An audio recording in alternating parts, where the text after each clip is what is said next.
नमस्कार, मैं हूं आपके साथ पलक शर्मा। आइए नजर डालते हैं फटाफट खबरों की ओर। दिल्ली के मुख्यमंत्री अरविंद केजरीवाल ने ईडी द्वारा भेजे गए समन को हाईकोर्ट में चुनौती दी। सीएम अरविंद केजरीवाल ने हाईकोर्ट में याचिका दायर की है। केजरीवाल की याचिका पर हाईकोर्ट में सुनवाई हो रही है। उन्होंने ईडी के समन को गैर कानूनी बताया है। दिल्ली उच्च न्यायालय ने दिल्ली के मुख्यमंत्री अरविंद केजरीवाल द्वारा एजेंसी द्वारा उन्हें जारी किए गए कई समन को चुनौती देने वाली याचिका पर प्रवर्तन निदेशालय से जवाब मांगा है।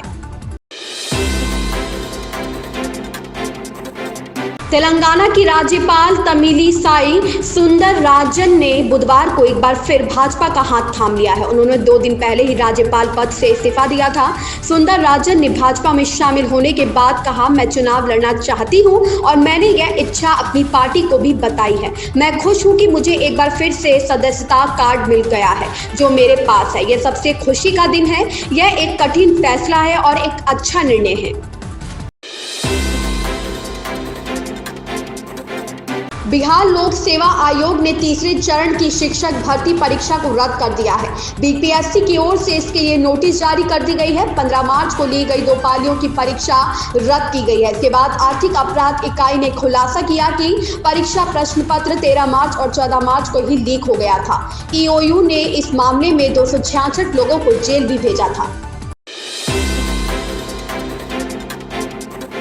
दिवंगत पंजाबी गायक सिद्धू मूसेवाला की माता ने रविवार को एक बेटे को जन्म दिया था। परिवार बच्चे के जन्म का जश्न मना भी नहीं पाया था कि एक टेंशन ने उन्हें घेर लिया। दरअसल मूसेवाला की मां चरण कौर ने 58 साल की उम्र में इन विट्रो फर्टिलाइजेशन तकनीक का सहारा लेकर बच्चे को जन्म दिया था। भारत में आईवीएफ के लिए अधिकतम उम्र 50 वर्ष निर्धारित होने के कारण चरण कौर विदेश से इस तकनीक के जरिए गर्भवती हुई थी। अब इस मामले में परिजनों को लीगल नोटिस भेजने की बात सामने आई है।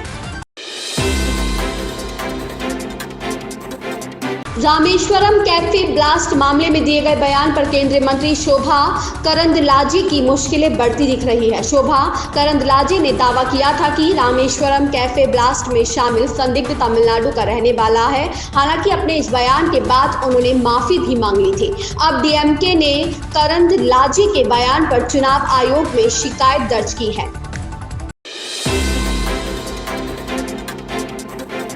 अभिनेत्री प्रियंका चोपड़ा बुधवार को अपने पति निक व बेटी के साथ अयोध्या पहुंची। इस मौके पर इंडियन लुक में नजर आई। उन्होंने अपने परिवार के साथ रामलला के दर्शन किए। उन्होंने करीब 30 मिनट रामलला के दरबार में दर्शन पूजन किया। राम मंदिर ट्रस्ट की ओर से उनका अभिनंदन किया गया। प्रियंका के पति निक भी इंडियन लुक में नजर आ रहे थे। उन्होंने सफेद रंग का कुर्ता पायजामा पहना हुआ था। वहीं प्रियंका चोपड़ा पीले रंग की साड़ी में नजर आई।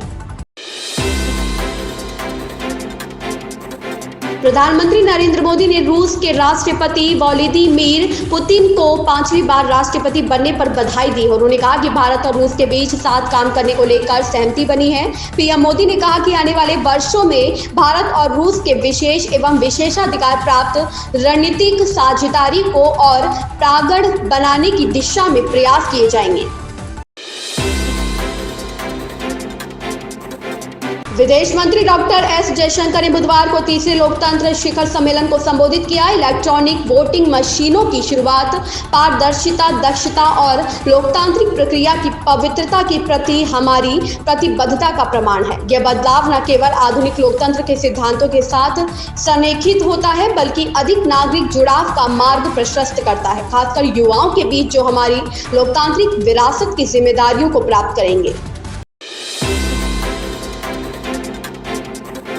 सुप्रीम कोर्ट ने बुधवार को तृणमूल कांग्रेस के सांसद अभिषेक बनर्जी के उस अनुरोध को स्वीकार कर लिया जिसमें अप्रैल और जून के बीच होने वाले आम चुनावों के पूरा होने तक मनी लॉन्ड्रिंग मामले से संबंधित जांच के लिए प्रवर्तन निदेशालय को उन्हें बुलाने से रोकने की मांग की गई थी। याचिकाकर्ता के वकील का कहना है कि याचिकाकर्ता एक सांसद है और वह आम चुनाव लड़ रहा है, जिसके मद्देनजर मामले को जुलाई तक के लिए टाल दिया जाए। अदालत ने कहा कि इस मामले को 10 जुलाई को सूचीबद्ध करें।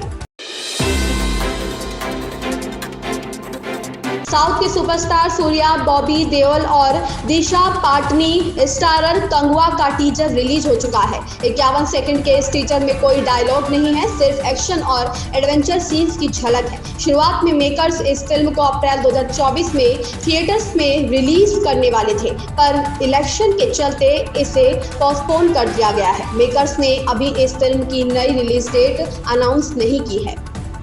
इन खबरों में बस इतना ही। बने रहे हमारे साथ।